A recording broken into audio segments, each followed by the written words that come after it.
ఈరోజు రైతు రుణమాఫీ చేసిన ప్రభుత్వం ఏకైక ప్రభుత్వం ఒకటేసారి ఏకకాలంలో గతంలో ఎట్లయితే కాంగ్రెస్ పార్టీ వరంగల్ డిక్లరేషన్ లో రాహుల్ గాంధీ గారు అదేవిధంగా రేవంత్ రెడ్డి గారు మాట ఇచ్చిన ప్రకారం ఈ రోజు రైతు రుణమాఫీ చేస్తున్నాం. గతంలో కూడా మెదక్ పార్లమెంట్ ఎన్నికలలో ఏడుపాయల దుర్గమ్మ మీద ఓటేసి చెప్పినాం. ఆగస్టు 15 తారీఖుల్లా రుణమాఫీ చేస్తామని చెప్పినాం. మాట ఇచ్చిన ప్రకారం ఆగస్టు 15 లోపు అంతా రుణమాఫీ అయిపోయింది.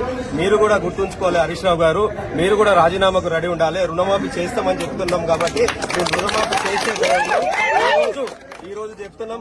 కాంగ్రెస్ పార్టీ ఇంతకుముందు గోపి అడుగుతారు.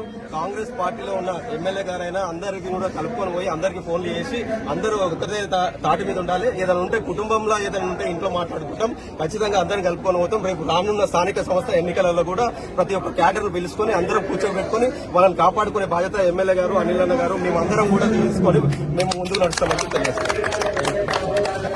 ఈరోజు రైతు రుణమాఫీ చేసిన ప్రభుత్వం ఏకైక ప్రభుత్వం ఒకటేసారి ఏకకాలంలో గతంలో ఎట్లయితే కాంగ్రెస్ పార్టీ వరంగల్ డిక్లరేషన్ లో రాహుల్ గాంధీ గారు అదేవిధంగా రేవంత్ రెడ్డి గారు మాట ఇచ్చిన ప్రకారం ఈ రోజు రైతు రుణమాఫీ చేస్తున్నాం. గతంలో కూడా మెదక్ పార్లమెంట్ ఎన్నికలలో ఏడుపాయల దుర్గమ్మ మీద ఓటేసి చెప్పినాం.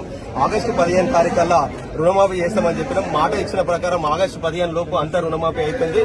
మీరు కూడా గుర్తుంచుకోవాలి హరీష్ రావు గారు, మీరు కూడా రాజీనామాకు రెడీ ఉండాలి. రుణమాఫీ చేస్తామని చెప్తున్నాం కాబట్టి మీరు రుణమాఫీ చేసే ఈ రోజు చెప్తున్నాం. కాంగ్రెస్ పార్టీ ఇంతకుముందు గోపి అడుగుతారు. కాంగ్రెస్ పార్టీలో ఉన్న ఎమ్మెల్యే గారైనా అందరికీ కూడా కలుపుకొని పోయి అందరికీ ఫోన్లు చేసి అందరూ ఒకటే తాటి మీద ఉండాలి. ఏదైనా ఉంటే కుటుంబంలో ఏదైనా ఉంటే ఇంట్లో మాట్లాడుకుంటాం. ఖచ్చితంగా అందరిని కలుపుకొని పోతాం. రేపు రానున్న స్థానిక సంస్థ ఎన్నికలలో కూడా ప్రతి ఒక్క క్యాడర్ పిలుచుకొని అందరం కూర్చోబెట్టుకుని వాళ్ళని కాపాడుకునే బాధ్యత ఎమ్మెల్యే గారు, అనిల్ అన్న గారు, మేమందరం కూడా తీసుకొని మేము ముందుకు నడుస్తామని తెలియజేస్తాం.